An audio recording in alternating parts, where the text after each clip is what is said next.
मैंने स्किन पे लगाया है सनब्लॉक और एक विटामिन ई और ए सीरम लगाया है और प्राइमर लगाया है। 3 चीज़ें मैंने इस फेस पे ऑलरेडी अप्लाई कर दी हैं। अब मैं कलर करेक्टर लगाऊंगी सिर्फ अपने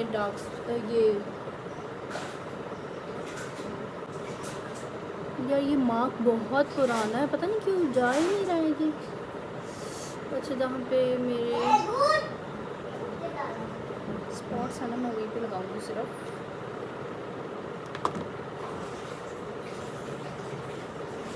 और इसको थोड़ा सा हम लोग ड्राई होने देंगे। अजान आराम से बेटा। अच्छा, फाउंडेशन मैं आज यूज़ कर रही हूँ नार्स का, क्योंकि ये थोड़ा सा लाइट वेट है और इसकी कवरेज भी थोड़ी सी कम है, तो